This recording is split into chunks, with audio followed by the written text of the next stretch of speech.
Hello, ladies and gentlemen. This is your girl Mitzi, and this is Mitzi. Let's think about it. Today, we are thinking about a filmmaker with a zero budget. Yes, that is on our minds today. And luckily, I have Rocco here who's going to really help us think about this in a whole new way. So, thank you so much, Rocco, for coming onto my show and sharing your time and your perspective. Let's just dive right in. When you hear those words, a filmmaker with zero budget, what does that make you think about? Makes you think of low budget filming, films that have little to no money to be made. And yeah, so that's pretty much what it means. Yes, yes. And I hear that that is something exactly what you did. I mean, how did that inspire you to just make your film with barely anything in the bank for it? Uh, well, when you're making films, you have an idea in your head and you want to put it on the screen. And luckily, in today's world, we have access to things that are pretty affordable: laptops, smartphones. There's even 35 millimeter cameras as well that you can have access to. So it's a lot easier today than it would have been, let's say, 20, 30 years ago, where you would actually have to buy film, rent camera equipment, lights, and all that stuff. You have Amazon now. So, yes, I mean, zero budget means that you purchase a lot of stuff that you're planning to use for the next little while, and you use it over and over and over again. You find friends that will help out as well. You find actors and crew that are either students or wanting to add things to their portfolio. And that's pretty much it. What I make sure is always that there's drinks and food available at all times. Well, that's nice. I mean, and it is nice that we live in a day and age where we can actually have a lot of it accessible. If you have a phone that has a working camera, then you can really make any type of movie, let's be honest, or you could do post anything on the internet now, so it really does make it easy. And if you do have a community like good friends and good family members or just good people who are trying to go into this industry and just are willing to just start their portfolio, like you were saying, it really does make it easier to really get a film in together. But as a director, what led you into directing? Well, I was in music and therefore was writing short stories in the sense when you're writing songs. And then you're making music videos. So when you're making music videos, those are like short little films at the same time. So I started just writing little scenarios, little skits, little comedy skits, and things like that. And then, took a few screenwriting courses and directing courses, and then decided, I've got a camera. I've got access to locations at times, whether it was a music studio or people's, houses and stuff. So I said, okay, well, let's shoot something. And I find what is difficult with some people, even today, even though a lot of stuff is more accessible, is they don't have the drive. So they look at it and they say, "Well, I don't have what I need to make a film." And it's like, well, you can get free software for editing. You're able to use your smartphone. You can shoot this in your own apartment, and there's a lot of things that you can do. And but I think a lot of people just come up with excuses or they procrastinate. So they say they want to, they want to, they want to, but they always figure out a way to get out of it. Yeah, that's very true because I mean, it's like writing a book, you know what I mean? Like everyone has a story, everyone knows it. They know that it can possibly be a movie sometimes or a TV series, but they don't actually put that work into actually making it happen, and they just live it in their minds because in their minds it's entertaining, in their minds they're the funny, cool dude, but in reality they're probably not that cool, so they get scared. But yeah, I like how you just you sometimes you just have to really break it down like it's like a stepping stone. You're leading somewhere. You already started with music, you already started with writing, so then it just continues on more because your imagination is like, oh, now this is possible, but what if I do this and what if I do that? So what do you say is your genre? Where do you like to be in?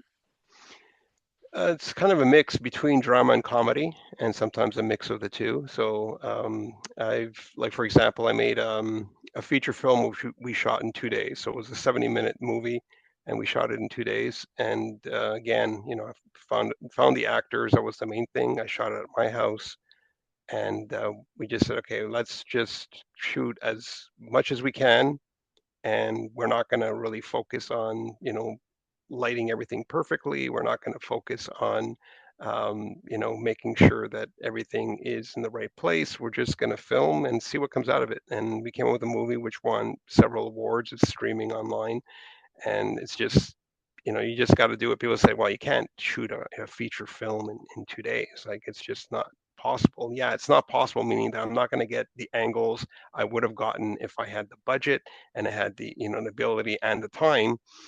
But basically, my time, for me, even though it's precious, it's also free. I don't charge myself to do this stuff. So I take care of a lot of the music.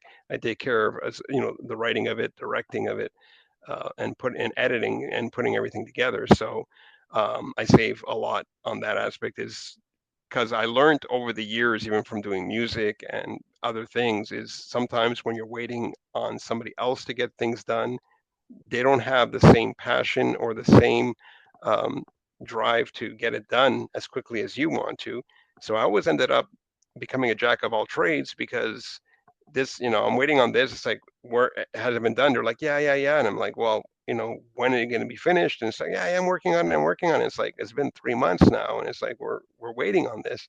And then I said, no, forget it. I will do it myself. And so Yeah. it was always, I'm going to do it myself, do it myself. So now I am doing it pretty much all myself, with the help, obviously. I mean, like right now, I have, somebody who helps me out on camera work, so I don't have to deal with directing and filming at the same time. I have somebody helping me with sound, and things like that. And you just kind of build your crew.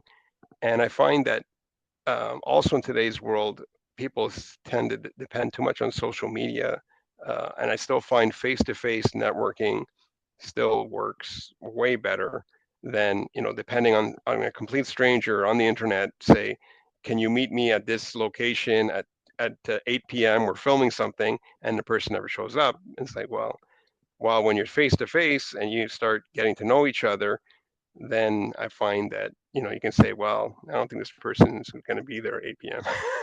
Or I can say, well, this person, yeah, seems like they really want to do this, and I can put my faith in them. So it's I still find a face to face, and meeting people and going out there and going to see other people's work as well.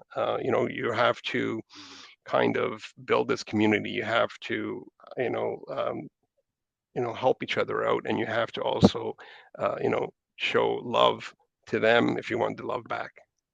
Yeah, it's that reciprocation, you have to create some type of bond and some understanding that this is going to be a respectful environment. We're going to just get the job done and it's going to be clean, cool, and collective, because you're absolutely right. I mean, you could go on Craigslist to find all the people who want to be an actor, or who are willing to do any type of job for a certain amount of money, but there's always that risk factor. And when you do that face-to-face contact, not only do you get like a mini resume because you realize so and so knows so and so and so and so knows so and so, you know what I mean?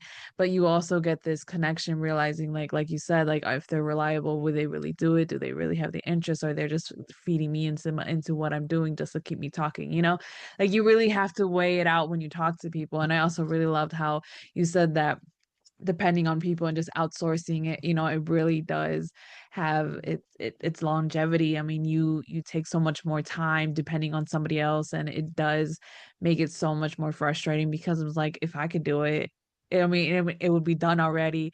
And so all you got to do is just watch a YouTube video, or just already know instinctively, like you said, you already did music, so editing, chopping it up, I mean, putting it all together, I mean, I'm pretty sure it wasn't that bad. I mean, I'm with you on that, because I'm doing it the same way on mine. Like, I do my own editing, my own everything, because it's so much easier. You know what I mean? Why? I mean, I know I could outsource it and save me some time, but at the same time, it's like you said, I know it's done. I know what to expect. I know what's coming next. I know, no, no. You know what I mean? The list is Yeah. already there. So yeah, I most definitely relate to you, Rocco, because when you have that vision and then you give it to somebody else, it's like they're not going to have that same vision because they don't know. You know what I mean? They don't have that same passion. They don't have that end goal. You're just a number for them. You know what I mean? You're just another thing on my to-do list I got to check off. So it's just like, I'll get to you when I get to you. It's like that pile of laundry. You know what I mean? That's in everyone's corner of their house. It's Exactly. and it's not fair because it's like you're trying to reach for it. So, when did you realize that this is a passion that you wanted to continue in versus dabbling in all the other areas that you've already dabbled into?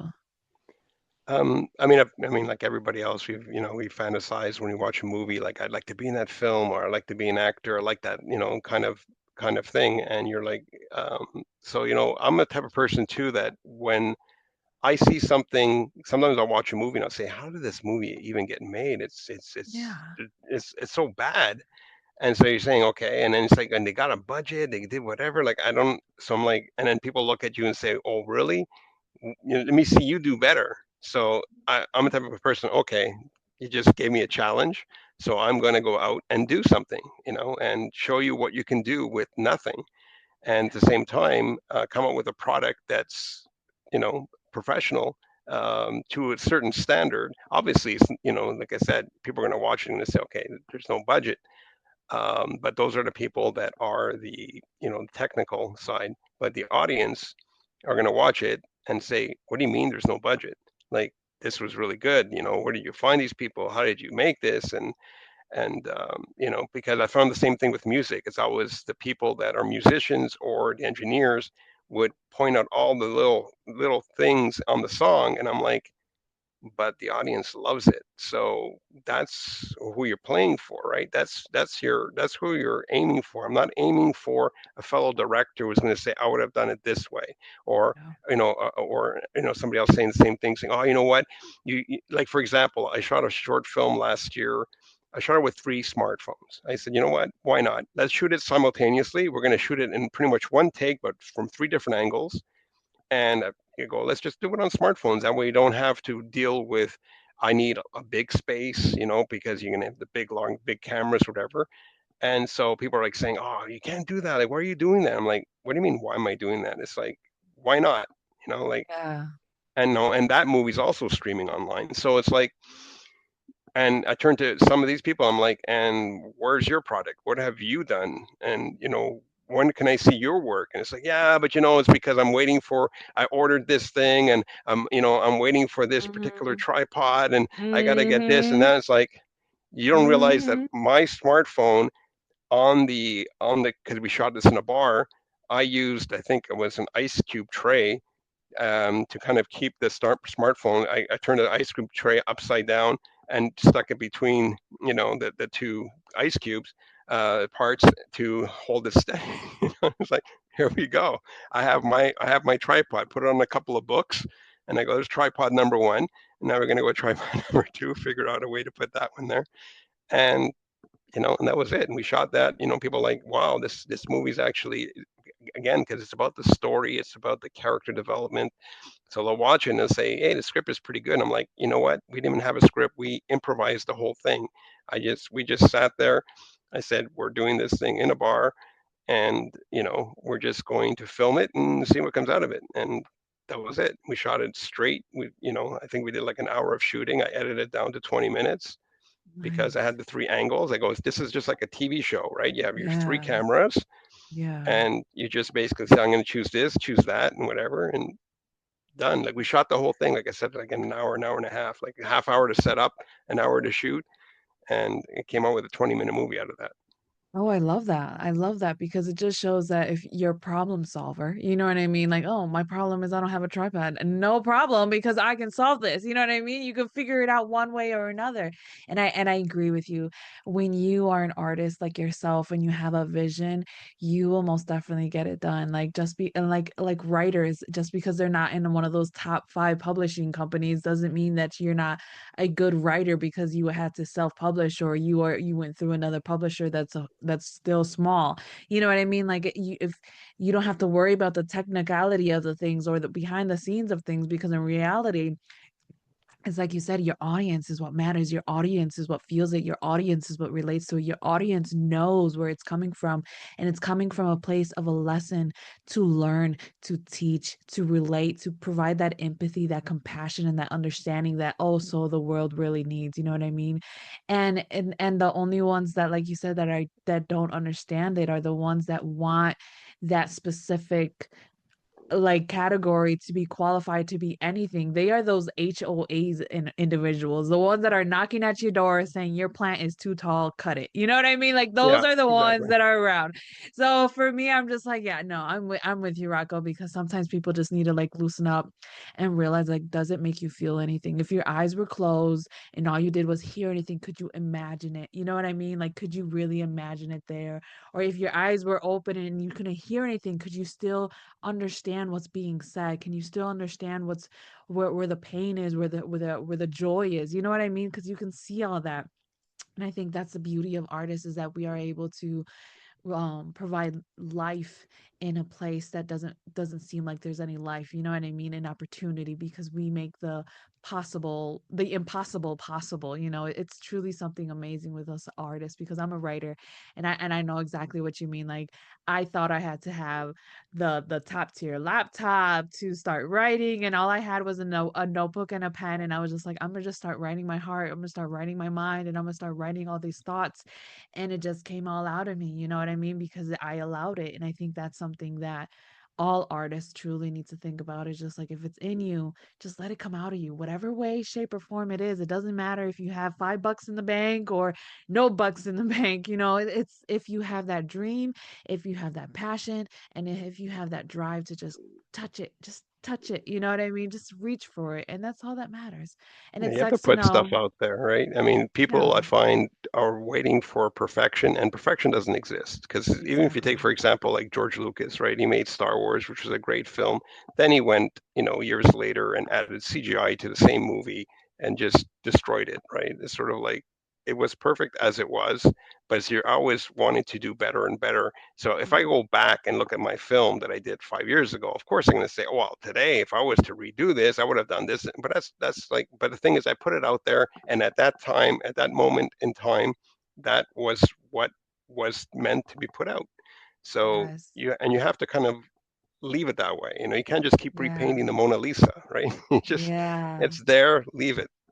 Because it makes you realize your stepping stone. You know, it makes you realize your foundation. It's like architectures. They have a blueprint, you know what I mean? And then that's where they started. That's how they started. And then you look up and then you realize that's the building that where it started. You're gonna hold on to that blueprint. You're gonna hold on to that foundation. So if you only started with that Sony tiny little camera back then you're gonna hold on to it knowing that, you know, this is where I started. And now look at me. I have phones. I have actual like things that actually people need in advances, you know. So people just need to know that, hey, it's okay to take time, but as long as you take that first step, it is the best step you're going to take. And time is truly catching up to us, and I feel like we could keep talking, Rocco, because I'm enjoying your perspective. But what can be some lasting words to keep us all thinking? Is when you have an obstacle, don't let it stop you. Yeah. You have to move forward. Like even the feature film that I was mentioning, one of the actors the day before pulled out. And so, some people would just say, okay, you know what, let's just postpone the whole thing. But I'm like, there's a lot of people depending on this. We set the date, we're shooting it, we're going to figure out what to do. We'll take some of the script, that I wrote for that person, switch it on to other people. We'll make it work, and we did. We didn't just say, you know what, too bad. I don't want to be in a situation where it's like I put all these other people down, right, and say I'm sorry that we can't make this, and at Yeah. the same time, it's like we all committed to this. Let's put something out there, whatever it is that we put out there. Let's just do it. And I just find that's the right attitude, is to make sure that you don't let the obstacles continue to postpone what you're planning to do. Just figure out another way, or figure out a way to adapt to the situation and make it happen. Absolutely, because in life we really need to become adaptable. And that's one thing I always say. If you are adaptable, then you're winning because you will be able to know how to roll with the punches, or you will know how to get out of a situation if you are uncomfortable. You know what I mean? So when you are keep going. Like you said, you were able to enhance and move and adjust just to make sure that you didn't let the greater of everybody down. Because yeah, especially with a film, it's not just one person. You know what I mean? Like a writer, okay, it's one person. Who are you gonna let down? The characters that you're writing? No, you're not gonna let them down. You know what I mean? They're in your head. They're in the book. They're not there physically with you. But it's like as a director, as a filmmaker, it's most definitely different because you have other physical beings there with you. You know, you have people in the background and people actually acting and everybody in between.